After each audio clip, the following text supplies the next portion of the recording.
짜란! 짜란! 반갑습니다. 자, 월요일 짤짤이 쇼 라이브 시작됐습니다. 원래는 이 박지훈 변호사님이 도착하면 함께 시작을 하는데 네. 오늘 기다려도 안 오네요. 아, 이 특히 네. 네, 교통체증이 심한 게 아닌가. 여기서 여기 오는데요? 뭐 그렇게라도. 그게 아니라 계속 조금씩 늦춰지는 것 같아. 이게 앞에 뉴스킹 이 종료 시간이 네. 조금씩 뒤로 밀리는 것 같습니다. 네. 어쨌든 뭐 급하게 아마 오고 계실 거예요. 오시는 대로 합류하는 걸로 하고 네. 오늘은 일단 우리 둘이 시작을 해보도록 하겠습니다. 네. 네. 뭐 두 명이서 해도 음. 네, 또 게스트가 짱짱하기 때문에. 네.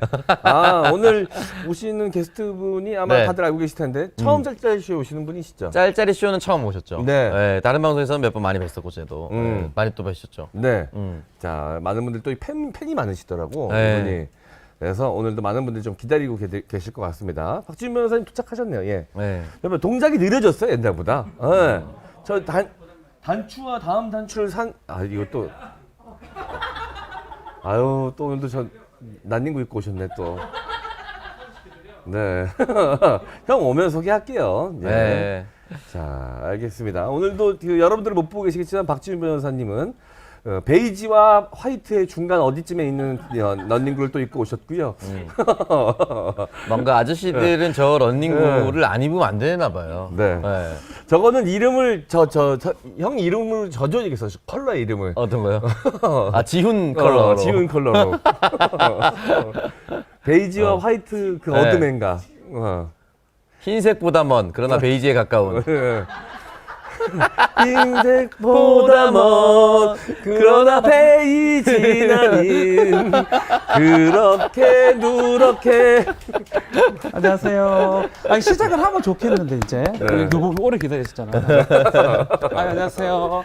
라디오를 이제 라디오가 시간이 조금 광고가 빠져가지고 예. 늦게 마치는데 오늘 또 엘리베이터 고장났더라고. 그래가 뭐 늦었어요. 그런 날이 있습니다. 늦었어요. 네. 자, 어쨌든 준이 형 죄송합니다. 오셨으니까 네, 늦었습니다. 오래 기다리신 우리 빨리 게스트. 우리 소개를 드려야 될 것 같아요. 네. 예. 우리 빨간아재 우리 이효성님 오셨습니다. 박 교수님? 박 교수님. 교수님 죄송합니다. 예. 메비코 교수로 그거는. 네. 죄송합니다. 항상 빨간아재로만 기억을 하고 있습니다. 네네. 인사 좀. 네. 품격 있는 아재매 여러분 안녕하십니까? 빨간 아재입니다. 반갑습니다. 목소리. 아이고, 일부러 기침까지 또. 짤짤이 쇼는 알고 있는 겁니까? 그럼요. 지난주에 일주일에 2번 하잖아요. 네. 네. 지난주에 변희재 씨 그리고 피자 박스. 네. 맞습니다. 다 야, 보시네. 보기 바쁘실 텐데. 아니, 그러니까. 이 보면 직접 뭐 현장에 가서 이렇게 취재하고 이런 거 많이 하시잖아요. 간혹 네. 있죠. 그리고 이제 재판 현장에는 거의 매일 가셨던 것 같고. 네.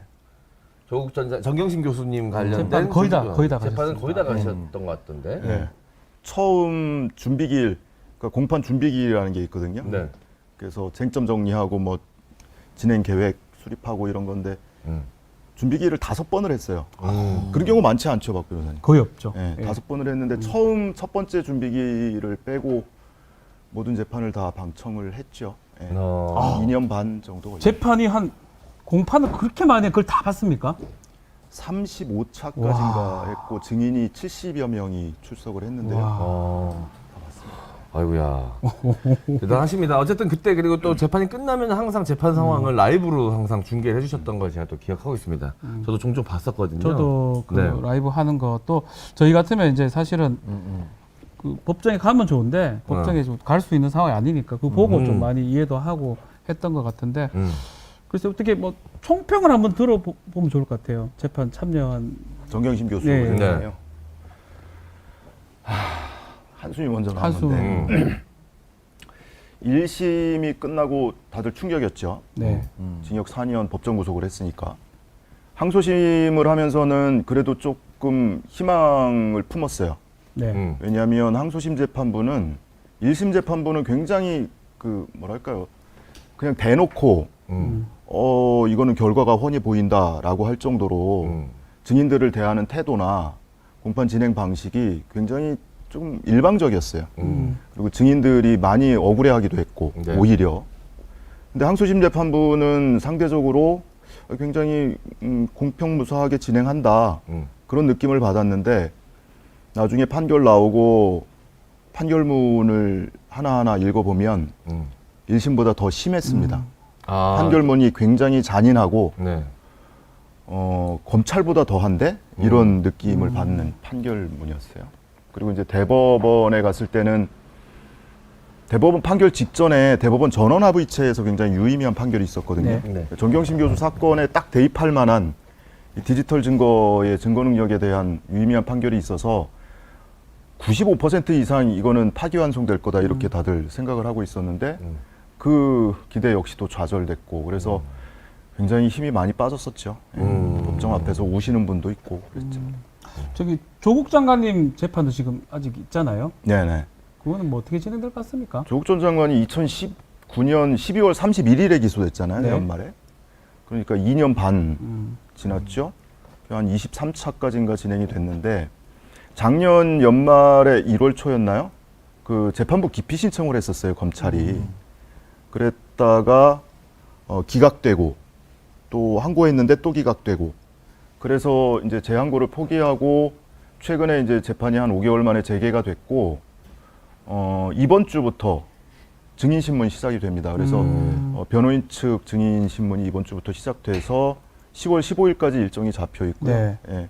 그거 하고 나면 이제 거의 마무리 단계로 접어들어서 글쎄요 한 추석 즈음 전후쯤에는 1심 판결이 나오지 않을까 그렇게 전망합니다. 추석 때쯤에. 아, 그것도 뭐 계속 다 추적해서 네. 보고 계신.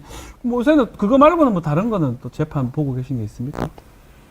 이전에는 뭐 조범동 씨 또 정경심 뭐 교수 합정됐- 자산관리인이라는 수식어가 붙어 있는 김경록 씨 그리고 연관 사건으로 기소돼 있는 최강욱 의원 뭐 이런 재판들을 방청을 했는데 조범동 씨나 김경록 씨는 재판이 다 끝났으니까. 네. 근데 최강욱 의원은 3건이 기소가 돼 있잖아요. 네. 근데 그 중에 2건이 이 사건하고 직접적으로 연관이 있는 재판입니다. 네. 하나가 업무방해고 하나가 선거법인데 특히 이제 22일 날 선거법 위반 혐의에 대한 이제 항소심 재판이 또 있는데 네. 최근에 이게 그 선거법 위반 사건은 고발사주 사건하고 한 쌍이거든요. 네. 손준성 보냄이라는 네. 텔레그램으로 고발장을 야당으로 보내서 고발장 세탁을 해서 다시 검찰로 접수해서 그렇죠. 그걸로 네. 기소한 사건이 최강욱 의원의 선거법 위반 사건인데 이게 어찌됐든 고발사주의 실체가 확인이 됐잖아요. 네. 그러니까 윤석열 한동훈이 기소됐는지 여부를 떠나서 고발사주가 실제 했다라는 것이 확인이 됐기 때문에 수사를 통해서 그렇게 놓고 보면 검찰의 공소권 남용이 법정에서 인정되지 않을까. 그러면 사상 두 번째 공소기각, 검찰권 공소권 남용을 이유로 공소기각되는 일이 벌어질 수도 있겠다.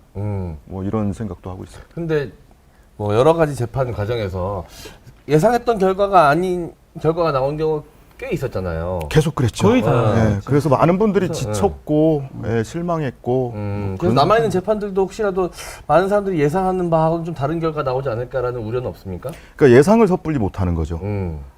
이제 트라우마를 겪는 거고 자라보고 놀랐으니까 이제 소뚜껑만 봐도 뜨거 하는 거고 이제 그런 상황이라서 섣불리 예상을 하기가 힘들어요.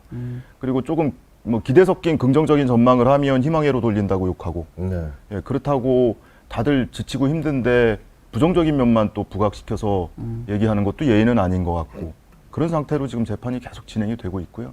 네. 이제 조국 전 장관 재판은 정경심 교수하고 뭐 공모한 혐의 외에도 뭐 흔히들 유재수 감찰무마 사건이라고 불렀던 직권남용 사건도 네. 있고 딸이 장학금 받은 걸 뇌물이라고 기소한 사건도 있고 뭐 여러 가지가 지금 병합돼 있어서 그건 역시도 뭐 사실은 정경심 교수 사건하고 동전의 앞뒷면 같은 혐의들이 또 있어서 섣불리 전망하기는 좀 어렵죠. 네. 아, 참 저도 뭐 변호사로서 예측을 해야 되는데 네. 거의 다 틀렸어요. 그러니까요. 아니 어떻게 법조인인데 변호사가 예측 다 틀립니까? 아니 뭐 사실 영화 속 재판장에서는 막 결과가 막 그 현장에서 막 뒤집어지고 이렇지만 실제 재판장은 안 실제로 그렇잖아요. 그렇지 않기 때문에 사실은 네. 어느 정도 예측 가능하잖아요. 방송에서는 원래. 다 틀리지만 실제로는 거의 다 맞아요. 아 그래요? 실제로 방송에는 희망 섞어서 얘기하는 거예요? 아니에요. 몰라요. 더 답은 내 못하는데 실제로는 틀리면 그 의뢰인한테 정말 큰일 날 수 있기 때문에 네. 대부분은 예측대로 어느 정도 가는데 예측대로 가는. 하여튼 요게 사건에서는 잘 안 되더라고요. 알겠습니다. 그럼 그래서 참 힘들었을 것 같아요. 그 정경심 교수 관련된 재판을 다 이제 지켜보셨으니까 그리고 이제 결과까지 지켜보시면서 여러 가지 생각이 드셨을 텐데 이번에 이제 한동훈 장관이 임명되기 전에 또 자녀 관련된 의혹들이 막 터져 나왔어요. 그거 보면서 어떤 생각 드셨습니까? 이거를 그 비교를 해서 빗대서 얘기를 하는 사람이 있던데 제가 볼 땐 전혀 다른 성격이에요. 그러니까 이 스펙을 창작해내기 위한 신종 수법이 등장한 것이다. 네. 그래서 뭐 논문 대리 작성이라든지 이런 것들을 대행해주는 산업이 생겼구나. 네. 그 해외에서 국제적인 네, 그런 네, 산업이 네. 생겼구나. 그리고 정경심 교수의 지금 이제 정경심 교수가 직접적으로 이제 확정 판결을 받은 것은 딸의 입시와 관련된 혐의였잖아요. 근데 뭐 재판을 다 꼼꼼히 보면 뭔가 부모가 나서서 뭘 해준 게 별로 없어요. 오히려 무관심했던 거고 입시 전문가들이 부모가 참 입시에 대해서 몰랐구나. 알면 저렇게 안 했을 건데 굉장히 쓸데없는 뭐 활동들을 했고 아니 뭐 저 의전원 가고 뭐 이런 학생이 뭐하러 호텔 가서 인턴을 하고 그럽니까? 굉장히 쓸모없는 활동들을 했던 거거든요. 그러니까 학교에서 그 한영예고에 그 입시 디렉터라는 게 있었더라고요. 그래서 학생들에게 이렇게 스펙을 만들어주고 그 입시 경로를 안내해주는 그런 역할을 하는 선생님이 따로 있었어요. 그 밑에 이제 행정 직원이 또 있었고 그 학교에서 만들어준 코스대로 밟았던 거예요. 근데 이 한동훈 씨 자녀와 관련된 것들은 한동훈 씨도 그렇고 과거에 이제 나경원 전 의원도 그렇고 보면 없던 전형을 새로 만들죠. 그리고 심지어 학교 다니면서도 성적을 조정하고 그리고 뭐 논문을 대필 한다거나 이거는 학생이 자발적으로 하거나 학교에서 안내해서 할 수 있는 일이 아니거든요. 그러니까 입시 비리다 내지는 뭐 입시 특권층이다 이런 개념으로 봤을 때는 급이 달라요. 그러니까 최고의 입시 특권층이 누리는 혜택이라고 할 수는 없고 비리가 저질러뒀던 것 아닌가 의심이 되고 그것에 비하면은 이 조국 전 장관이나 정경심 교수 자녀와 관련된 것들은 굉장히 억지로 만들어졌어요, 사실은. 알겠습니다. 근데 휴가 다녀오셨어요? 네? 우리 복장이 원래 이래요. 네. 아 저요? 아니 손이 네네. 보통은 휴가를 갔다 오면 이렇게 손이 많이 타잖아요. 네네. 팔보다. 네. 근데 손은 하얗고 팔은 주머니 손 자꾸 찔러놓고 돌아다니니까 이런 현상이 일어나는 해수욕장에서 왜 이래 그래? 다 벗고 왜 이래, 장갑만 이거 끼고 손이 왜 다니는 건 이래? 아닌가 싶어서. 장갑 끼고 잤어요. 바닷가에서 장갑 끼고 잤습니다. 다 벗고, 다 벗고 다 벗고 장갑만 끼고 잤어요. 손이 왜 이래? 이거 이상하잖아 이거. 저 그런 거 좋아해요. 개인적으로 좋아합니다. 너무 많이 아니, 상해. 손 우리 정상이잖아 우리는. 이거 너무 뭐야 많이 이게? 잤어, 진짜. 심지어 시계 자국도 있습니다. 뭐야 이게? 장갑 끼고 네. 시계만 차고 네. 다 벗고 네. 제가 맨날 말씀드리거든요. 국내 치킨 로스트 치킨 같다고. 가끔 깨물려고 다가와요. 근데 한 입만 먹어보죠. 잘 구워졌습니다. 예.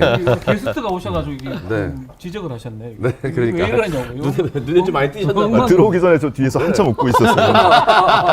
저 어떻게 하면 저렇게 될까? 아, 저 뭐 누군가가 뭐 골프 쳐서 그런 거 아니냐 그러는데 골프 전혀 칠 줄 모릅니다. 골프 예. 장갑 그럴 수도 있겠네. 네, 아 그렇죠. 그럴 예. 수도 있겠네. 네. 알겠습니다. 자 오늘 우리 빨간 아재와 함께하는 네. 인물 토크 시작하도록 하겠습니다. 네. 자, 이 날카로운 우리 취재망에 걸려든 많은 분들 한 대여섯 명 준비되어 있죠. 네. 자 인물 토크 좀 재밌게 좀 해주십시오. 자 첫 번째 인물 한번 볼까요? 자, 요 인물을 이 좀 빼놓고 얘기할 수가 얘기를 없죠. 좀 예. 자 이 영화 포스터가 있나요? 포스터가 네. 있죠 또. 예, 이것도 같이 하시죠. 예. 네. 지금 요 그대가 조국 영화 같이 네. 기획도 하고 하셨죠. 아니요, 제가 뭐 기획에 아닙니까? 참여한 건 아니고 예. 그냥 인터뷰로 출연만 단역으로. 저는 근데- 거의 기획하셨던 걸로 아니, 기억해요. 왜냐면 하도 많이- 홍보에 예. 엄청 도움을 많이 주시더라고요. 예. 같이 다니시고. 그러니까 지금 저기에 등장하는 등장인물들이 음. 이렇게 시간을 자유롭게 쓸 수 있는 사람이 없어요. 우선은 이 영화의 핵심 인물인 조국 전 장관은 이 지금 조심스러운 행보를 하고 있잖아요. 그렇죠. 재판이 진행 중이고. 그래서 지금 대중 앞에 나서기가 굉장히 조심스럽고, 그리고 그 밖에 인터뷰로 등장하셨던 분들도 대부분이 뭐 지금 뭐 학교에서 강의를 하고 있거나 또는 생업이 있거나, 근데 저는 뭐 유튜브 방송을 하고 있으니까 그냥 방송 좀 쉬면 되니까요. 그래서 네네. 다른 분들 대신해서 이렇게 전국 돌면서 뭐 무대 인사도 하고 관객과의 대화도 하고 그러고 있습니다. 네. 혹시 뭐 그러면은 출연하셨으니까 런닝 개런티 계약하고 이러신 거 아니에요? 제가 잘 되면은 좀 더 출연료 받고 막 이러셔. 그래서 이렇게 그 열심히 하시나요? 인터뷰 출연료를 받았다는 분이 계시더라고요. 네. 근데 저는 언제 주려고 그러나 아, 매일 통장을 열어보고 있습니다. 그냥 안 들어오네. 그러면 돈을 못 받아서 열심히 하시는군요. 열심히 하면 줄까 싶어서. 그럴까 봐. 성과급이라도 받아볼까 싶어서. 아니, 되게 난 그래서 지은 형도 그래서 그러셨을 거예요. 모든 행사에 웬만하면 다 참여를 거의 하시는 다 것 같더라고. 계셔가지고 영화 네. 행사에. 기획을 하셨나 싶은 생각이 들어가지고. 그래서 저거는 네. 본인의 돈이 들어가지 않는 이상 저렇게 열심히 할 수가 없다. 원래- 지훈이 형 사고로는 그렇거든요. 원래 이제 영화를 계약할 때 네. 네. 그것도 계약을 합니다. 어떤 거? 같이 홍보할 행사하는 거. 때. 배우들은 그렇죠. 그렇죠. 좀 딱 봐도 그런 느낌이 들어가지고. 그런 얘기- 시사회까지 나가는 것까지. 그런 얘기를 진작 좀 해주셨으면 제가 계약서를 제대로 좀 쓰자고 했을 텐데 진짜 좀 물어보시지 그랬어요, 그러면. 그런 얘기를 못 들어서. 아쉽네요. 네. 아니 오히려 이 영화는 만들어준 것이 너무 고마운 영화고요. 그래서 오히려 뭐 이렇게 상영회 단체 관람할 때 오히려 제가 뭐 돈을 써서 뭐 제 구독자들 모셔서 단체 관람하기도 하고 네. 또 제 주변에 또 이 많은 사람들이 영화를 봤으면 좋겠다라는 마음에서 이렇게 후원을 해주셔서 단체 관람을 후원해주신 분들이 또 계세요. 근데 그분들의 의지를 담아서 또 이렇게 단체 관람을 하기도 하고 네네. 뭐 그러고 있습니다. 너무 마음들이 고맙죠. 지금 30만이 넘었네요. 음. 개봉한 지가 31만이 예. 아마. 네. 나오지 오. 2주 만에. 2주 만에. 사실 저 이주가 엄청난 조금 숫자입니다. 왜냐하면 네. 뭐 독립영화 택이니까 네. 사실은 뭐라 하죠? 메가 박스 영화라 하나요? 상업 영화. 예, 죄송합니다. 대중영화, 상업영화, 메가박스라니요. 블록버스터나 뭐 이런 거. 블록버스터 그런 게 아니기 때문에 네. 뭐 사실 상업영화가 네. 아니기 때문에. 네. 그러니까 보통 영화관 가서 그냥 무작정 가서 그 중에서 재밌는 거 보자라고 해서 볼 수 있는 영화는 아니에요. 아니죠. 네. 아니죠. 그대가 조국 같은 경우는 내가 저걸 보러 가겠다라고 완전히 자발적으로 개봉관들이 그렇게 많지도 않아요. 네. 또 줄어들었어요. 아니 그래도 이 영화는 보통 이제 다큐멘터리가 관객 수 10,000명 넘는 네. 다큐도 별로 없대요. 거의 없어요. 근데 네. 이거는 첫 주에 스크린이 600개가 넘게 열렸어요. 그러니까 다큐 사상 이런 유례가 없다는 거예요. 근데 그게 무슨 뭐 극장들이 자발적으로 이렇게 개봉관, 상영관을 열어주고 한 게 아니고 오로지 관객들이 그리고 지지하시는 분들이 이 후원을 했잖아요. 펀딩으로. 예. 근데 보통 이제 영화 펀딩을 하면 제작비를 모금하기 위해서 펀딩을 하는데 이거는 제작을 다 맞춰놓고 상영관을 확보하기 위한 펀딩을 했단 말이에요. 그래서 그 펀딩 해주겠다고 의사 밝힌 분들이 뭐 한 26억 이상 의사를 밝혔으니까 배급팀에서 천구만마가 생긴 거죠. 돈 들고 간 거예요. 쉽게 얘기하면 극장에 그러니까 돈 줄게 열어줘. 그래서 그렇게 많은 상영관을 확보했던 거고 결과적으로는 이 관객들이 그 상영관을 만들어낸 주역인 거고. 근데 이제 한 일주 정도 지나고 한 열흘 정도 지나니까 상영관이 확 줄어요. 특히 이제 멀티플렉스 상영관에서 확 줄어서 지금 많이 줄어 있는 상태긴 한데 대신 이제 상대적으로 또 늘어나는 것이 단체 상영, 단체 관람을 하자. 그래서 공동체 관람을 하고 이런 분들이 대관 상영 관람을 많이 하세요. 그래서 처음에는 저도 짧게 이렇게 무대 인사를 5분, 10분 이렇게 많이 다녔는데 네. 지금은 제작진하고 같이 이 관객과의 대화를 주로 많이 하고 있죠. 네. 지금 댓글에 뭐 가슴이 찢어질 것 같아서 못 보고 있다라고 저스트 하프님께서 네. 그런 분들 계신데 그렇지 않아요. 물론 뭐 그 관람하면서 중간에 막 욕하시는 분도 계시고 우시는 분도 계시고 한데 이 이승준 감독의 연출 스타일인 것 같은데요. 그 뭐 흔히 이게 인물 다큐 장르로 구분을 하던데 저는 인물 다큐가 아닌 것 같아요. 그래서 그런지 굉장히 이게 뭐 드라이해요. 담백하게. 예, 그래서 뭐 흔히 상상하듯이 무슨 뭐 그은한 나레이션도 하나 없고요. 막 중간에 막 슬픈 음악 집어넣어서 이렇게 감정을 고조시키는 그런 장면도 없고 그냥 그 당시 3년 전에 있었던 장면을 있는 그대로 뭐 뉴스 장면 같은 거 이렇게 편집해서 보여주고요. 그리고 이제 언론에서 못 보셨던 장면들이 나머지 절반 정도 나오는 게 그 사건에 직간접적으로 관련돼 있는 당사자들이나 관찰자들의 시각을 그 증언을 그냥 인터뷰에서 있는 그대로 그냥 들려드립니다. 그게 전부예요. 거기에 무슨 뭐 감정이 개입할 요소가 없어요. 아니 그러니까 뭐 연출 기법은 담담하게 하셨어도 거기 담고 있는 현실이 가슴이 아파서 가슴이 그렇죠. 찢어지실 예. 수도 있으니까 그런 게 좀 걱정되시는 것 같아요. 예. 저도 뭐 우리- 저랑 가까운 분이 보고 왔는데 힘들다고 하더라고요. 지훈이 형도 못 보고 있습니다. 난닝구가 찢어질까봐. 저는 뭐 이렇게 시간이 좀 안 돼서 저는 친한 동생 네. 부부가 보고 왔는데 둘 다 울고 울고 그런 저는 울고 나왔다고. 그러니까 오히려 감독이 막 대놓고 울리려고 하는 게 하면 아닌데. 더 거부감 생기는데 어. 오히려 이렇게 담담하게 지나가면 그거에 더 막 눈물 나는 영화들이 있거든요. 맞습니다. 예, 그런 영화죠. 그럴 수 있을 것 같다는 생각이 장원 씨 듭니다. 범죄도시 2는 봤죠? 범죄도시 2 봤죠? 근데 왜 이걸 안 봐? 형도 범죄도시 2는 나 봤잖아요. 안 봤어. 안 봤어요? 예, 안 봤어. 근데 왜 그거랑 이거랑 비교를 해야 돼요? 그냥 물어봤어요. 아, 저도 아직 못 봤습니다. 못 예. 봤어요. 예. 저 잘못 온 거죠 오늘. 왜요? 아니요? 아니요, 뭐요? 잘 오셨어요, 잘 오셨어요. 보셔야 될 거 아닙니까? 예, 보겠습니다. 볼 겁니다. 아니, 갑자기 표정이 달라지셨어. 갑자기 화를 내죠. 무서운 형이네. 갑자기 표정이 정말 오, 찐이네요. 본인한테 돈 한 푼 돌아가는 거 같은데. 저도 들었거든요. 저 한 1초 나온다고? 영화 보고 나온 사람들이 저 1초 나온다고 계속 알려줘요. 맞아요. 오창수 씨 나와요. 강성범 씨랑 1초 예. 나온다고 들었어요. 예. 근데 지금 외모가 지금하고 많이 달라요.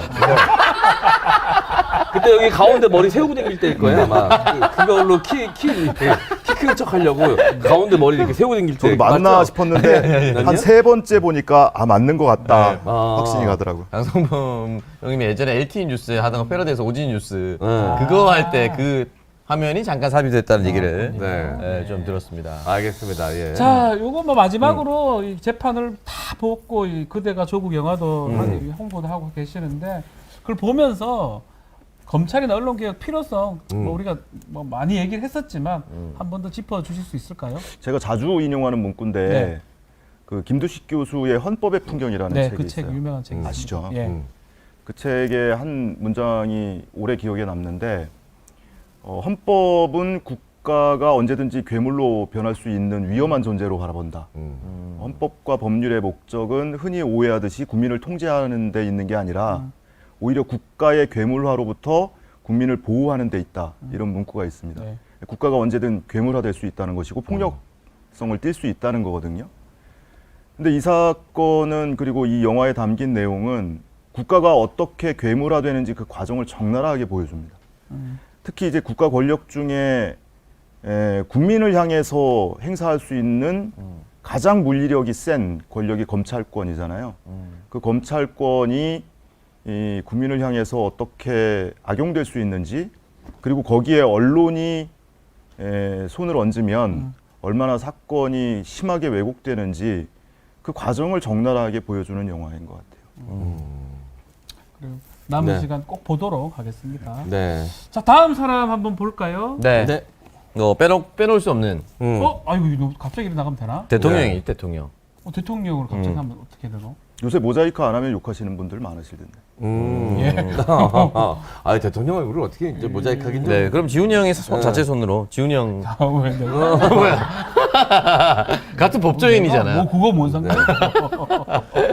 자, 자, 윤석열 대통령의 얼굴이 등장했습니다. 네. 예.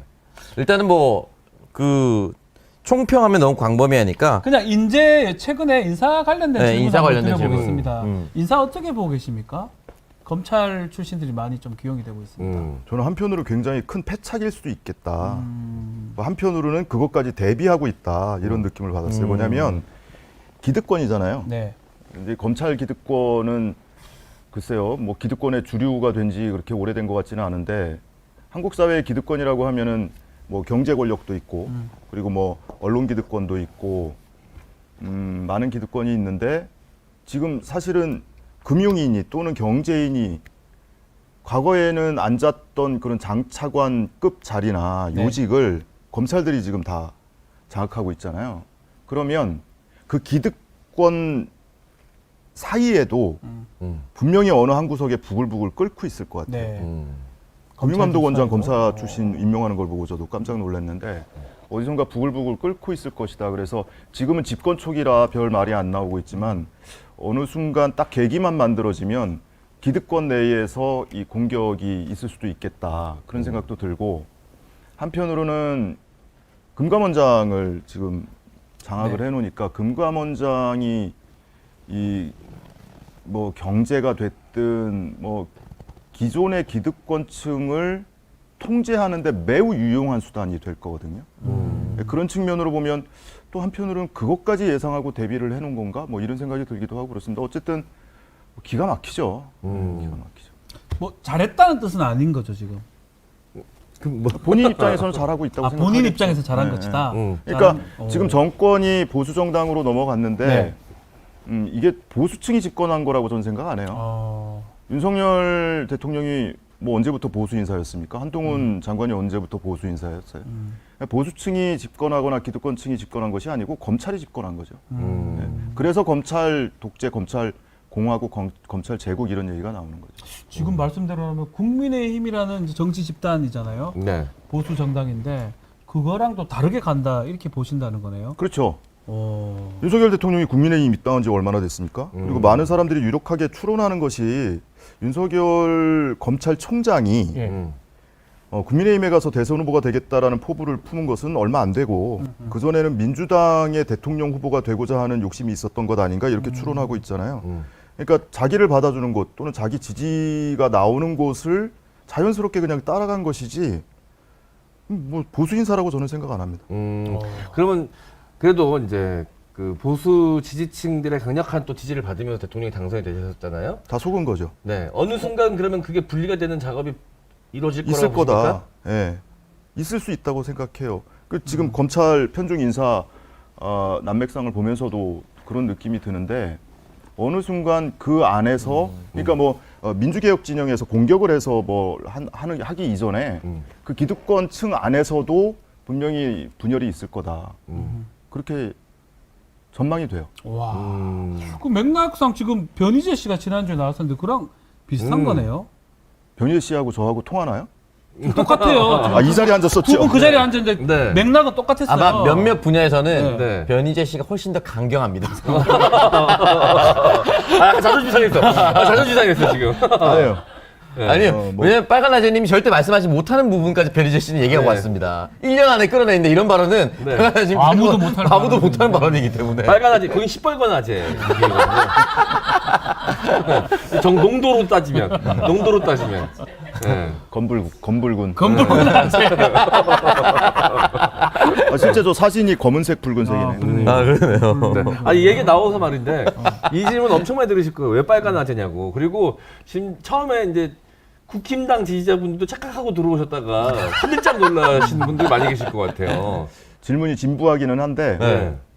뭐 농담 삼아서는 그렇게 얘기해요. 아니, 누군가 잘못 알고 왔다가 개종할 수도 있는 거 아닌가 하는데 아 낚시성이다. 네. 아 낚시성이다. 그거는 이제 이 프로그램의 형식이 예능이니까 네.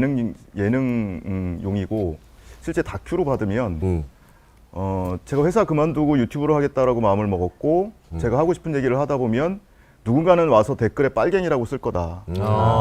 저는 북한을 좋아하지 않거든요. 네. 근데 뭐 돈보다 사람이 먼저다. 그리고 전쟁보다 평화가 먼저다. 그런 사고 방식으로 사는 거예요. 일반인의 그냥 범인의 사고 방식이죠. 네. 근데 그런 사람들을 보면서 빨갱이라고 욕하는 사람들 있잖아요. 친북, 친중 뭐 네. 60, 70년대 사고 방식을 지금까지 가지고 있는 사람들. 네. 그리고 대한민국의 고정간첩이 5만 명 있다 이렇게 주장하는 사람들. 그런 사람들 시각으로는 분명히 저 같은 사람들이 빨갱이더라고요.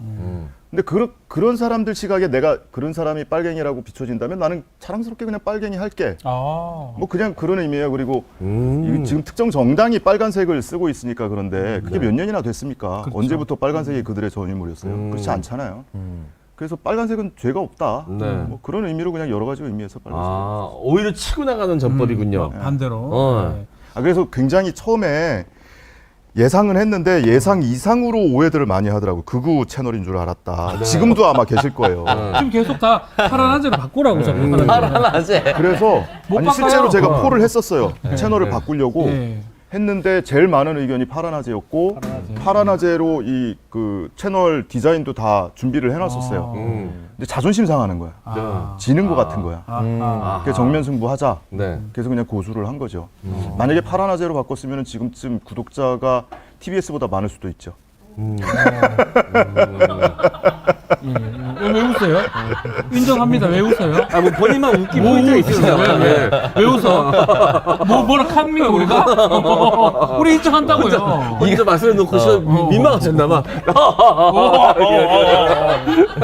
아니 오히려 제가 지금 예능으로 답변을 드렸는데 다큐로 받으십니다. 네.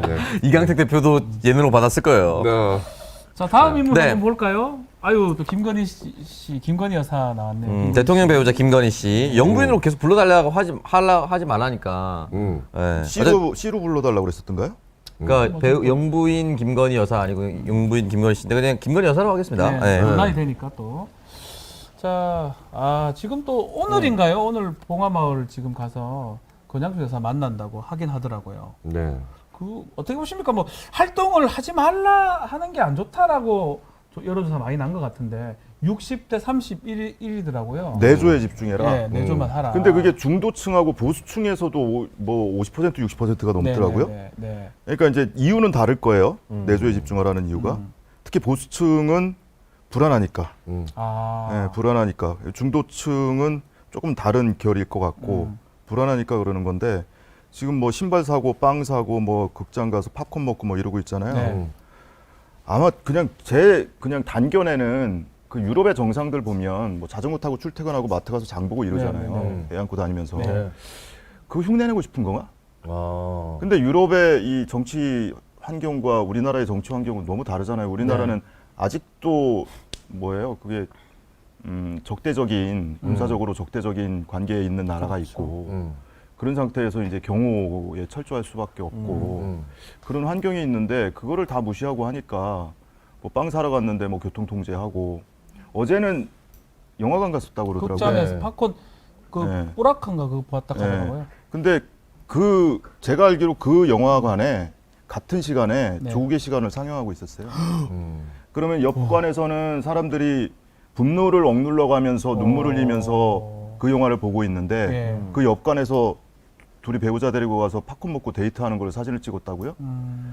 아 이거 모욕당하는 기분이 들어요. 모욕이다. 네. 예.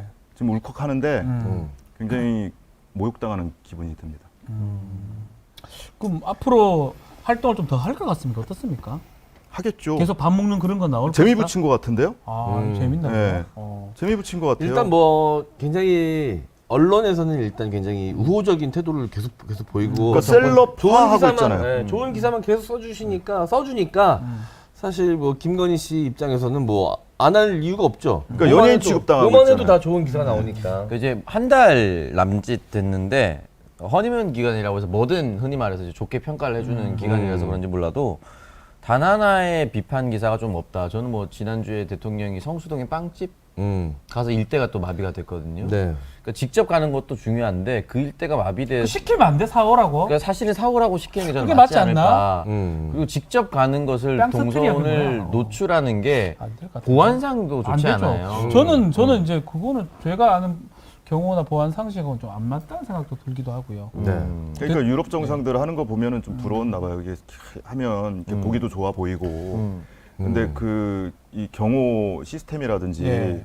이 우리나라의 뭐 지정학적 환경이라든지 이런 걸 전혀 고려하지 않은 거죠. 단견이죠. 아니, 그러니까 빵 사러 직접 가실 수 있죠. 가실 수 있는데 뭐 빵 뭐 맛있나? 그러니까 사람들 보기에는 무슨 맥락이야 그게? 아니 빵을 그렇게 사야 되나? 형, 내가 맛있는 빵 하나 줘? 어. 죽빵? 아니 근데 뭐씨 또. 아니 근데 아니, 빵이 사는 게 뭐가 중요하냐 아니, 그러니까 이 빵 질문이지 나는.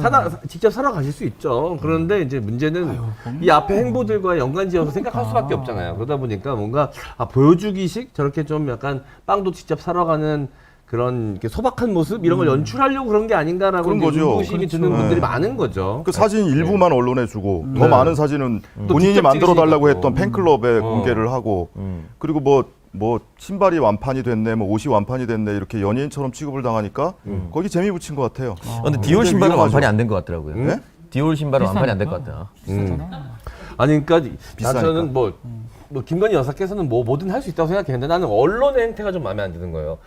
이게 뭐 그냥 슬리퍼 신고 나왔을 땐 검소하다고 난리, 명품 입고 나오면 뭐 품격 있다고 난리. 그러니까 뭘 해도 다 이 상찬 극찬이니까 그건 좀 문제가 많다. 그럼요. 지금 뭐 저 오창석 평론가께서 허니문 기간 얘기를 하셨는데 오히려 취임할 즈음에는 허니문이 없다 이렇게.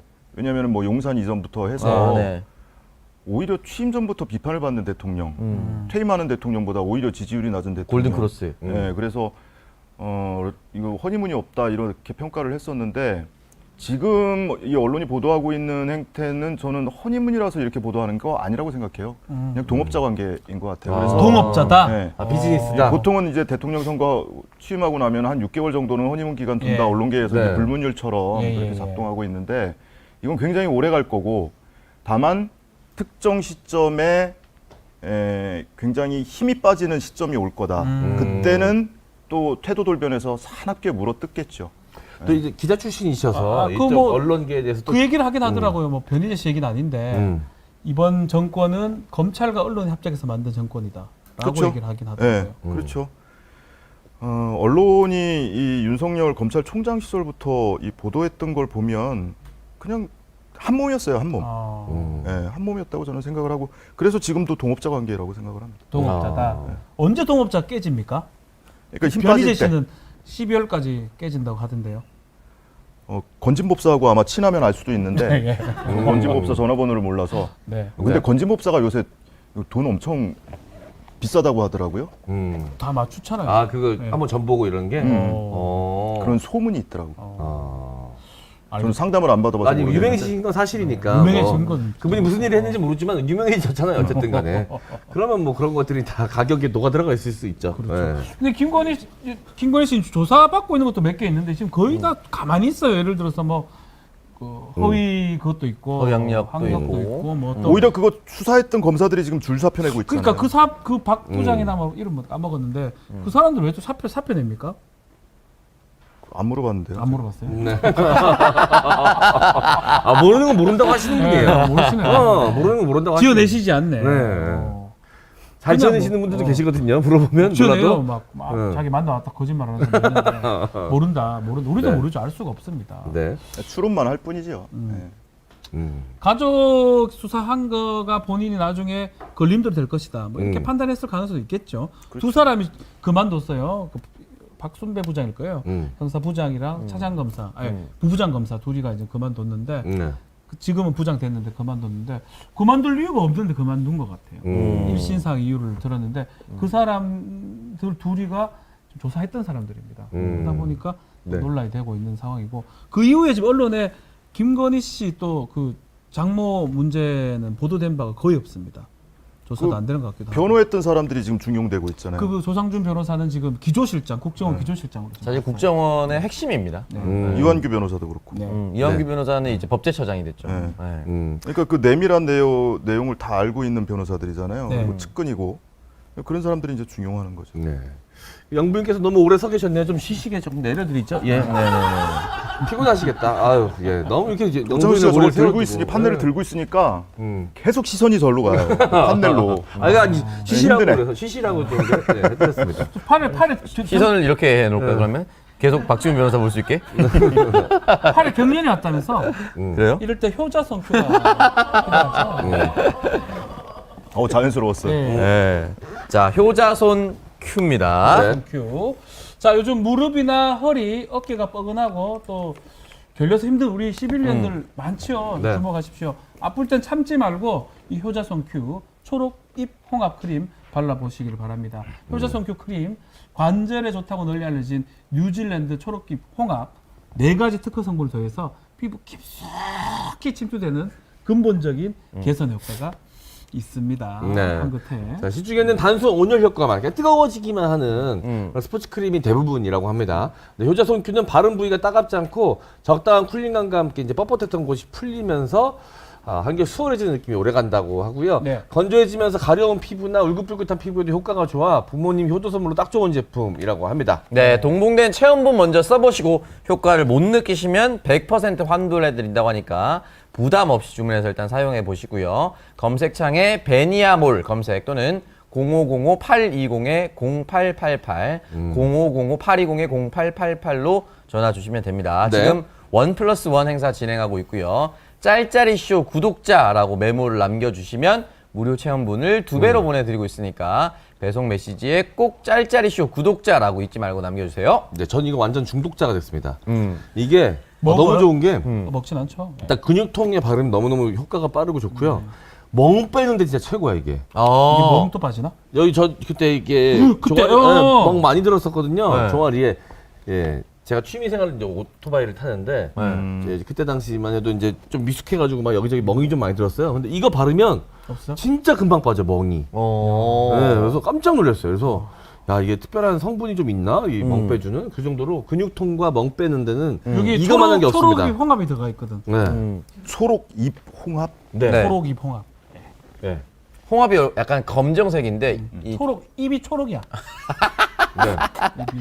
빨간 아저씨가 초록색에 좀 민감하게 반응하시나 봐요.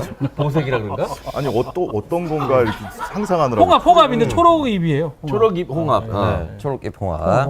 네. 그래서 뒤에 보면은 일상생활과 운동 후 또는 필요시 목, 어깨, 팔, 무릎, 다리 등에 마사지하듯 부드럽게 발라주세요라고 해서 약간 근육을 좀 많이 쓰셨다라고 생각하는 운동 후에도 운동 직후에도 바르시면 시원해요. 네, 너무 파스 좋아요. 같은 느낌도 들고. 지금도 여기서 옆에서 시원합니다. 한 느낌이 시원한 올라오고 있습니다.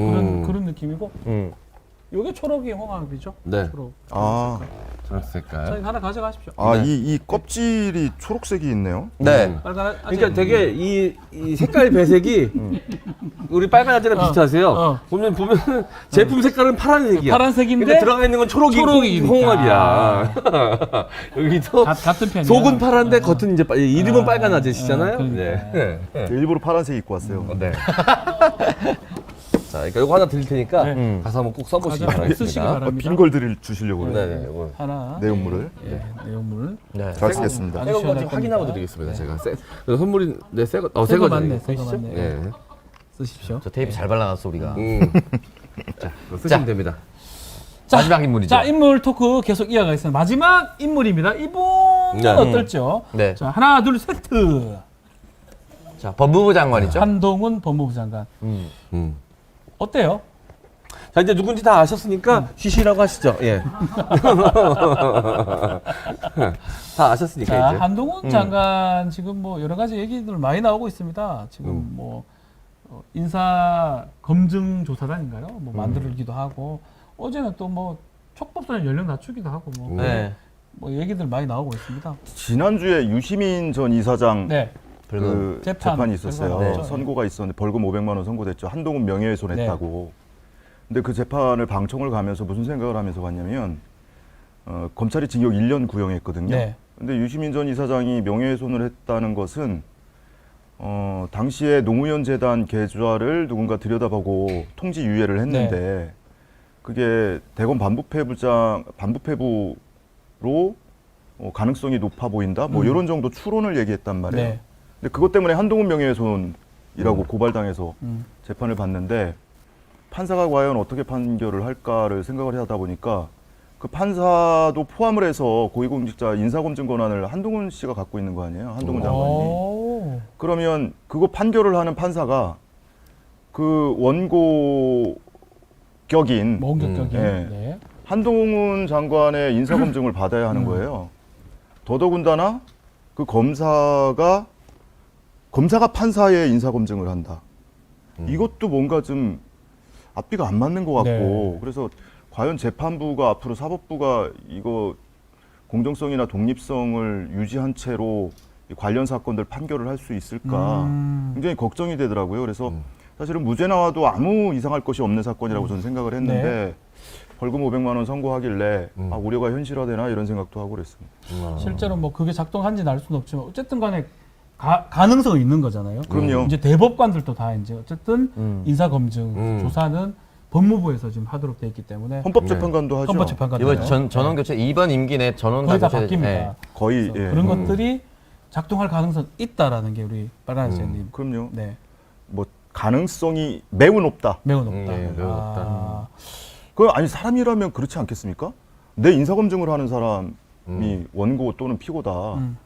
그러면 그거 위축되지 않겠어요? 신경 쓰일 수밖에 신경 쓰일 없죠. 수밖에 없겠죠. 음. 예. 너무 당연한 거죠. 지금 계속- 판사들도 검사를 무서워하나요? 저는 그래 보여요. 판결은 판사들이 하잖아요. 근데 수사권은 검사가 갖고 있잖아요.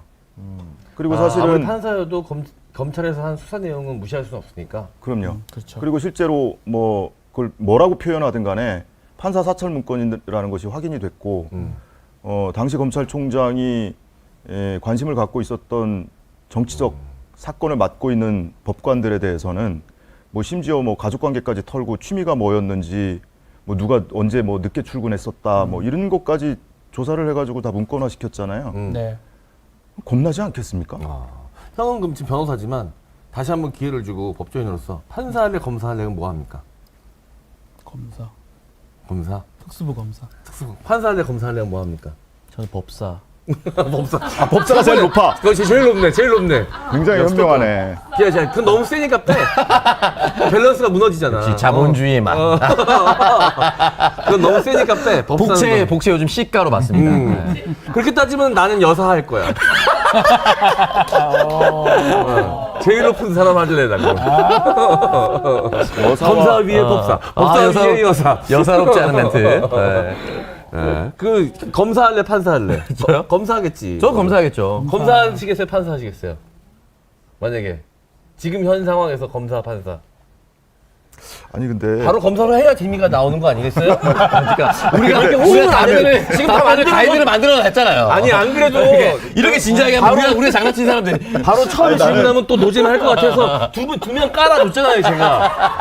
아니 이렇게 협조 안 하실까요? 아니, 속으로 아니 감탄하고 아침부터 있었어요. 지금 자고 일어났는데 다시 졸려요 지금 사람들이. 감탄하고 있었어요. 아니 이렇게 티키타카 이렇게 순간적으로 이 감탄하지 말고 본인도 뭐 해야 될 거 아니에요. 판사할래 검사할래 했는데 법사가 나오고 여사가 나오고 와 이 사람들 그래서 괜히 이 진행자를 하고 있는 게 아니구나. 누구한테 관람평을 하면 안 돼요. 네. 직관하러 오신 거 아니잖아요. 죄송한데 웃고 넘어가면 안전한데 이렇게 관람평을 하시면 저희가 위험해집니다. 조만간 분석하지 마! 분석하지 마! 하지 마! 분석하지 마! 그냥 웃고 끝내! 왜 분석을 해요, 이 아저씨? 빨간 아저씨 죄송한데 아까부터 댓글에 오달수영 전 빼고 나왔네라고 해서 올라오고 있습니다. 제가 구독자 100만 가면 점 찍고 생방송 하겠습니다. 아까부터 계속 전 빼고 나왔다고 누가 달수영 사랑해가 계속 올라오셨어 몇 분이. 자, 우리 고맙습니다.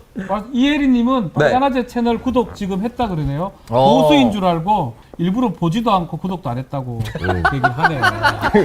이번에 했대 이번에. 예. 3년이 넘었는데 아직도 예. 예. 아, 아직도 많으세요 그런 거. 아직도 많은 제가 그랬잖아요. 분들이- 파란아재로 했으면 100만 넘었을 수 있다고. 알겠습니다. 알겠습니다.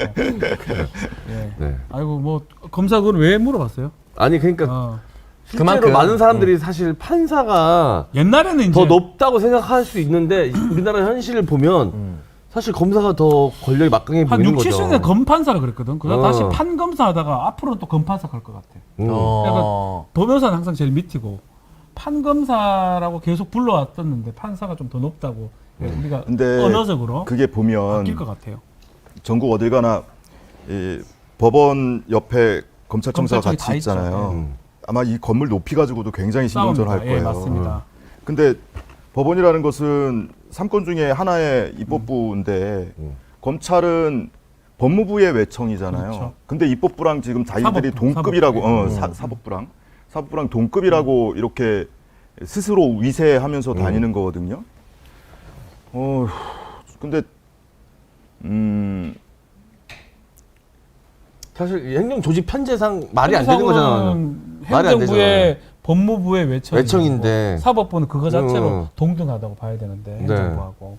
근데 그러니까. 이제 거기 가면 예컨대 여기 고등부장 판사가 있으면 고등 검찰 뭐 부장을 줄라 그러고 네. 딱 직책을 그러니까. 맞추려고 지금 그럽니다. 근데 원래 직제상으로는 그게 말이 안 되는 말이 거잖아요. 안 맞는 거죠 사실은. 근데 검찰이 그렇게 스스로를 위세하려고 노력한 측면도 있지만 사실은 그걸 가능하게 만든 거는 이 사법부가 스스로 그렇게 가능하게 했어요. 뭐냐면 검사를 통제할 수 있는 가장 강력하고 거의 유일한 기관은 사법부거든요. 법원밖에 없습니다. 예, 사실. 판결을 통해서 수사가 잘못됐거나 위법한 행위가 있었으면 그거를 판결을 통해서 통제를 맞습니다. 해줘야 되는데 네.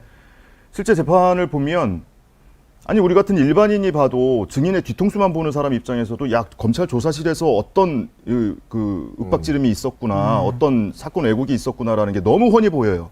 진술서가 어떻게 왜곡됐구나라는 게 너무 훤히 보이는데 그걸 통제할 수 있는 사람은 판결을 통해서 판사가 해야 되거든요. 그렇죠. 근데 다 모른 채 해요. 아, 그걸 정말 모르는 건지 아니면 알면서도 동지의식 때문에 모른 채 하는 건지 모르겠는데 그러니까 검사가 판사를 두려워할 이유가 없는 거예요. 지난번에 이 유사 그 관련 사건 재판 중에 김일희 부장판사가 검찰 측 증인이 심지어 그 사람은 검찰 직원이야. 네. 근데 증인으로 출석하기 전에 검사실을 들러갔다가 나온단 말이에요. 다 천편일률적으로. 그래서 판사가 깜짝 놀란 거예요. 그래도 되는 거예요? 라면서. 김미리 부장이요? 예. 앞으로는 좀 자제해달라. 오해 소지가 있으니. 네. 근데 결국에는 판사가 바뀌었잖아요, 거기도. 네, 김미리 부장 예. 그만 휴직을 했던가요? 네. 했을 겁니다. 근데 그런 것들을 그 일관되게 통제를 해줘야 그런 행위가 자제가 되잖아요. 근데 그런 걸 통제를 안 하고 방기하고 있는 거예요. 그러니까 계속 권세와 위세는 높아지죠. 그렇죠. 상대적으로 어느 순간 가니까 야 판사보다 검찰이 더 세네 이렇게 나오는 거죠. 약간은 뭐 그냥 요거는 뭐 그냥 좀 첨언을 하면 그 시카고 공원 그 사건, 공무원 네. 남용 사건 그런 식으로 보복적 기소를 하는 거를 법원에서 예를 들어서 공소 기각을 한다든지 그걸 받아준다면 앞으로 그렇게 못 하는 거예요. 그래서 검찰의 행동을 또 검찰의 어떤 기소권을 통제할 수 있는 유일한 합법적 수단은 사실 어쩌면 사법부거든요. 그럼요. 근데 네.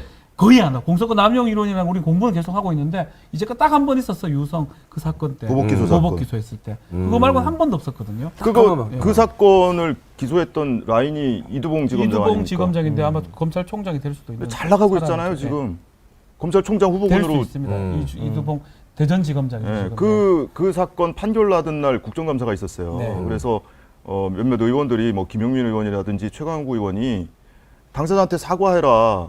과거에 검찰총장이 사과했던 사건인데 공개 사과를 했던 사건인데 그거를 그 사람한테 복수를 하겠다고 그 피고인을 과거 4년 전 사건을 끄집어내가지고 무혐의 처분했던 맞습니다. 사건을 불기소했던 사건을 그걸 가지고 대명천지에 보복 기소를 해서 결과적으로 사법부에서 최종적으로 공소권 남용이라고 공소 기각된 우리나라 최초의 사례잖아요. 맞습니다. 첫 번째입니다. 근데 무슨 징계를 받기를 했습니까? 처벌을 받았습니까? 사과를 했습니까? 근데 지금 검찰총장 후보자로 거론되고 있어요. 또 한숨. 예. 그러니까 그 반복된 검찰 인사를 쓰는 것도 문제지만 측근을 챙겨준다라는 의심을 받을 수밖에 없는 게 윤석열 대통령이 이제 서울중앙지검장 시절에 밑에 이제 1차장, 2차장, 3차장이 한동훈, 박찬호, 이두봉 이렇게 있었잖아요. 요 사람들이 지금 거의 그대로 요직에 다 똑같이 올라가 있습니다. 그럼요. 이 두 사람이 지금 검찰총장 후보예요. 검찰총장은 대통령 됐고 네. 반부패 부장은 법무부 장관 됐고 네. 중앙지검 3차장은 중앙지검장 됐고 그 밑에 부장은 4차장 되고 지금 조국 전 장관 정경심 교수 사건 수사했던 사람들이 다 그렇게 예, 격상됐어요. 일괄 영전을 했죠. 예. 그런 그 부분. 이두봉 지검장이 그때 그 사건 보복 기소하고 나서 대전지검 간 거 아니에요. 대전지검 가서 월성 원전 턴 거 아닙니까? 네. 예. 그 당사자예요. 지금 인천지검장 하고 있죠. 아휴, 한숨을 또 쉬셨습니다. 네. 뭐 검찰 얘기는 이 정도만 하고 네. 민주당도 한번 얘기를 좀 그래도 민주당 얘기도 좀 들어봐야 될 것 네. 같은데 비대위 어떻습니까 지금 보니까 분위기가? 우상호 비대위. 글쎄요. 그 우상호 비대위원장이 뭐 의원들이 뭐 멸칭 쓰지 말라고 했잖아요. 수박. 그거 가지고 뭐 비판들 하시는데 의원들은 당연히 쓰는 걸 자제해야죠. 예, 그걸 비판할 일은 아니라고 생각해요. 의원들은 당연히 자제하고 당원이나 지지자들이 쓰는 것까지 뭐라고 할 권한은 없죠. 당원들이나 지지자나 국민들이 누굴 뭐라고 부르든 그것이 모욕이나 명예훼손이 아니라면 그럼 표현의 자유를 뭐 제한할 수는 없죠. 그건 너무나 자연스러운 거고요. 다만 저는 대선 이후에 이 책임 소재를 가지고 공방을 벌이는데 저는 이렇게 봐요. 대선 끝나고 바로 3개월 만에 지방선거 아닙니까? 네. 근데 지방선거 전 막 시작될 때 민주당이 광역단체장 17개 중에 8개, 9개 막 이런 얘기가 나왔어요. 8대 9냐, 9대 8이냐. 이거 만용이죠. 네. 대선 끝나고 3개월 만에 지방선거를 치르는데 8대 9, 9대 8 얘기를 한다고요? 그럼 그 자신감은 어디서 나왔냐? 대선 이후에 전례가 없이 당원이 오히려 늘었어요. 더더군다나 2030을 중심으로 늘었어요. 네. 그리고 이들이 매일같이 민주당사 앞에 가서 응원하는 집회를 했단 말이에요. 민주당은 할 수 있다. 이렇게 포지티브한 집회를 했어요. 그게 이제 수십만이란 말이에요. 그렇게 늘은 네. 당원 수가. 거기에 고무돼서 도취돼서 자신감을 얻은 거예요. 이거 할 수 있겠는데 더더군다나 대선에서 표차가 얼마나 안 났잖아요. 0.73% 차이밖에 안 났으니까. 그런데 결과적으로는 저는 그때 제 주변 사람 몇몇한테 그런 얘기를 했거든요. 5개 플러스 마이너스 1개. 5개 정도 할 거로 점괘를 제가 내놨었는데 결국엔 그렇게 됐죠. 네, 맞아요. 그랬더니 이제 와서는 뭐라고 합니까? 훌리건 지지자, 무슨 뭐 강성 지지자, 팬덤 정치. 그 영입된, 유입된 새로운 신규 당원들 때문에 지방선거에 이 장밋빛 전망을 하던 사람들이 이제 와서는 그들을 향해서 훌리건 지지자라고 하고 강성 지지자라고 하고 팬덤 정치라고 해요. 근데 세상에 자당 당원들한테 지지자한테 강성 지지자라는 표현을 쓰는 정치 세력이 전 세계에 어디 있습니까? 그러면 예를 들어서 우리가 일본하고 무역 전쟁 할 때 일본하고 강경하게 나가야 한다, 굴복하지 말아야 한다는 국민들을 향해서 대통령이 강성 국민이라고 비판하면 그게 정상적인 나라입니까? 이게 지금 그런 비판은 이게 말이 안 되는 거예요. 한마디로 이게 그러니까 그 지지자들이 민주당의 정념이 떨어지게 하려고 일부러 하지 않는 이상은 그 제정신이 아닌 거죠. 어떻게 지지자들한테 당원들한테 그딴 소리를 합니까? 오히려 그 새로 유입된 당원들이 이 당 의사결정에 적극적으로 참여할 수 있게 길을 열어줄 생각을 해야죠. 당원당규 개정해서. 예. 지금 당원이 느니까 대의원 대 당원 그 의결 비율이 오히려 더 크게 편차가 벌어지는 거 아닙니까? 80대 1, 90대 1 이런 얘기까지 나오는데 네. 그거 균형 맞춰줘야죠. 알겠습니다. 뭐 그런 것도 그렇고 개파 또 갈등도 있습니다. 개파 만들지 말자 이러면서 처음에 초선 의원들 모임인데 사실 초선 의원들 모임이 개파라고 할 수 있어요? 아무런 힘도 없는데 당내 공천권도 없고 아무것도 없는데 그걸 개파라고 할 수 있습니까? 그러니까 개혁에 주저하고 정치의 목표나 목적을 개혁에 담지 않고 재선에 담는 사람들이 하는 소리가 아닌가 싶어요. 자기 선거만. 네, 자기 선거에 유리하게 하기 위해서 주목받는 의원들을 위축시키는 목적이 아닌가 싶어요. 그래서 철험의 소속 의원들이 지금까지 해온 활동들 보면 민주당 내에서 가장 적극적으로 개혁을 주창하던 인물들이고 그 적극적인 지지자들의 의견을 다 받아 안았던 의원들이란 말이에요. 그게 불편한 거죠. 보수 언론의 공격은 또 네. 받았고. 그리고 더더군다나 지금 향후에 이제 그 당내 권력 구도상 이재명 의원을 뭐 당권을 장악한다거나 차후에 이제 대통령 후보가 된다거나 이런 것들을 싹을 자르기 위해서 그 주변부터 공격하고 있는 것 아닌가? 그렇게 해석이 됩니다.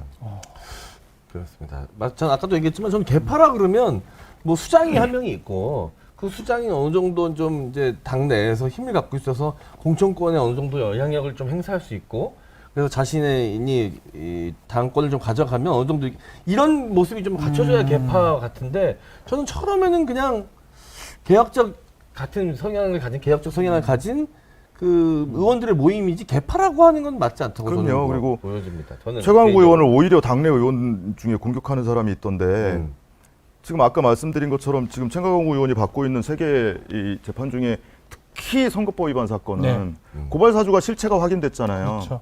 그러면은 당장이라도 공소권 남용이다라는 것이 사실상 거의 입증이 된 거 아닙니까? 네. 그럼 거기에 대해서 검찰과 1심에서 유죄 판결을 했던 사법부를 비판을 하는 성명도 내고 기자회견도 하고 이게 정상적인 모습 아닙니까? 근데 오히려 최강욱 의원을 공격하잖아요. 참 기가 막히죠. 기가 막히다. 네. 네.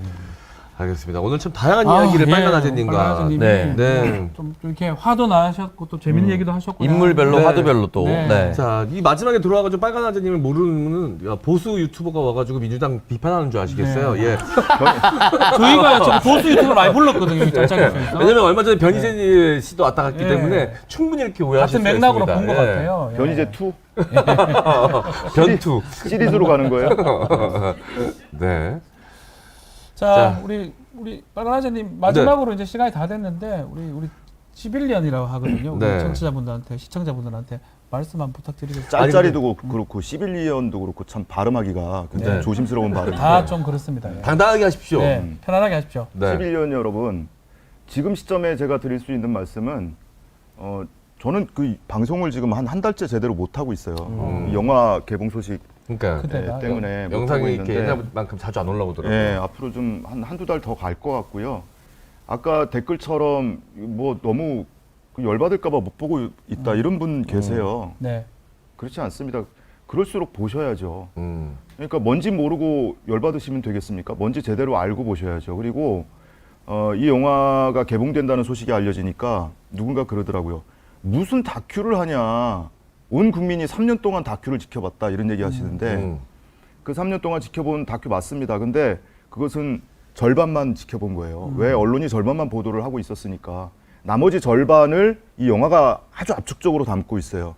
그래서 진실을 온전히 알고 싶으신 분들은 이 영화를 꼭 보셨으면 좋겠고 우리 이승준 감독이 무대 인사할 때 꼭 그런 이야기를 자주 해요. 저는 정답을 드리려고 한 것이 아니고 질문을 드리려고 이 영화를 만들었다. 근데 실제로 이 상영이 끝나고 나면 관객들이 엔딩 크레딧 올라갈 때 막 나가고 이러잖아요.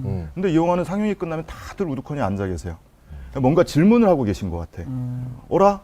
내가 알았던 게 전부가 아니네. 세상에 알려진 게 전부가 아니네. 왜 저런 사실을 언론은 보도하지 않았지? 이런 질문을 하고 계신 것 같아요. 그래서 이승준 감독의 이 연출 의도가 정확히 관객들에게 가서 닿고 있구나 이런 느낌이 들거든요. 그래서 여러분들도 뭐 영화 보시고 주변 분들하고 함께 질문을 던져주셨으면 좋겠습니다. 그리고 이 조국 전 장관에 대해서 그 가족에 대해서 비판적인 분들, 조국 전 장관도 그 얘기를 했잖아요. 2번 찍으신 분들이 봤으면 좋겠다고. 그런 분들이 슬슬 나오시거든요. 그분들과 대화도 나눠보면 오길 잘했다. 몰랐던 사실을 알게 됐다. 이런 반응들이 굉장히 많으세요. 그래서 주저하지 마시고 겁먹지 마시고 극장으로 나오셔서 지금 상영관 많이 줄었어요. 네. 나오셔서 사라지기 전에 빨리 좀 보셨으면 좋겠습니다. 네. 우리 3, 4도 다 보러 가겠습니다. 네. 검사, 법사, 여사. 우리 셋이 손 붙잡고 이렇게 셋이 보는 거 굉장히 의미 있잖아요. 검사, 삼사 합동 관람. 3, 4 합동. 이복장으로 가시면 좋을 것 같으네. 이복장으로. 죄송한데 이복장으로 가면 쳐맞죠. 관객 오신 분들한테 뭐 신났냐고 이 옷으로 이 옷 입고 서울에서 나오자고. 혹시 그 관객과의 대화가 있거나 이럴 때 시간 좋을 때 있으면 네. 미리 연락드릴게요. 그 시간에 와서 네. 함께 보시면 좋을 것 같아요. 아, 네네네. 또 이렇게 엮으시는 건가요? 출석 야. 체크를 해야지. 진짜로 수익 관계가 하나도 없으신 거예요? 이렇게 열심히신데? 돈 쓰고 있다니까. 생업을 접해하고. 그러니까 영상도 안 올리시고. 영상 안 하세요, 요새. 그 집이세요? 그 라이브 하시는 그 공간은? 차 말고 그 앉아 컴퓨터 앞에서 하시는 거는 집이세요? 네. 댁인 것 같은데. 아, 개인. 천안에. 멀리서 오셨어요, 오늘도? 오늘 4시에 일어나서. 천안에서. 그래서 항상 죄송스러워요. 천안에서 월요일 아침에 상암을 온다는 것은 야, 그러니까요. 굉장히 고된 일이에요. 네. 흔한 월요일 아침 9시에 생방송이라고 그러길래 네. 몇 번 와봤잖아요. 네. 아유, 그래서 차 막히기 전에 조금 일찍 가자 싶어가지고 조금 일찍. 네. 아, 천안에서도 9시 전에 오시는데 그보다 더 가까운 분이 9시 뒤에 올 때 갑자기 생각이 나네요. 네. 전화하면 항상 월드컵 경기장에 계시는 예. 분이에요. 아, 그분. 네. 그래서 결국 안 나오시잖아요. 좋으시죠? 이제 푹자시니까. 그러고 보니까 세 분하고 다 이렇게 인연이 있었네요. 저도 네. 네. 방송에서 뵙고. 네, 맞습니다. 그래서 더 반가웠습니다. 네. 어제 아침부터 천안에서 먼 길 오시느라고 너무 고생하셨고요. 호두 과자 좀 사오셨어요? 사러 갔는데 너무 이른 시간이라 문을 안 열었어요. 역에서는 파는데 천안역에서는 새벽에서 들렀다가도 괜찮았어요. 극장 오실 때 그때 제가 사가지고 드릴게요. 아, 알겠습니다. 아 왠지 먹은 지 너무 오래돼가지고 진짜 다르거든요. 천안 맛있지. 호두 과자는 달라. 맛있지. 달라. 자, 알겠습니다. 자, 오늘 너무너무 감사드리고요. 저희 목요일도 한번 소개를 해드리겠습니다. 출연자, 목요일 날 양문석 경남지사 아. 후보 나오십니다. 음. 또 이분도 또 사이다입니다. 네. 네. 아, 무섭다. 아 변희재님이랑 같이 안 모셔요? 양병기 안 아니, 갑니까? 둘이가 친해요. 네. 둘이 친해서 그날 양문석 형님, 아니, 양문석 오시면 여러분, 변희재 씨랑 통화를 시키겠어요. 왜냐하면 제가 양문석 그 형님이랑 방송 마치고 가는데 변희재 연락 온 거예요. 오. 좀 바꿔달라. 제일 친한 형님 중에 하나다. 네네. 오. 뭔가 극단에 있는 사람들이 또 통하나요? 모르겠어요. 저 잘 모르겠습니다. 둘이 친하다는 얘기가 놀랍습니다. 네. 그날 통화도 한번 하고요. 네. 속시한 얘기 한번 들어보겠습니다. 네. 알겠습니다. 아. 여러분 혹시 모릅니다. 그 사이에 섭외가 돼서 두 분이 함께 자리하실 수도 있어요. 그럴 가능성도 있어요. 네, 있어요. 여러분 지켜봐 주시기 바라겠습니다. 자, 그래 꼭 보셔야 됩니다. 방송 나가기 전에 좋아요 한번 눌러주시고요. 홈페이지 우리 뭐지? 뭐야? 팟빵에 네. 팟빵에 구독, 좋아요 부탁드리겠습니다. 네. 자, 인사드리죠. 네. 네. 짧아. 감사합니다. 빨강아지였습니다. 감사합니다. 감사합니다. 자, 빨강아지 채널도 구독, 좋아요 많이 부탁드리겠습니다.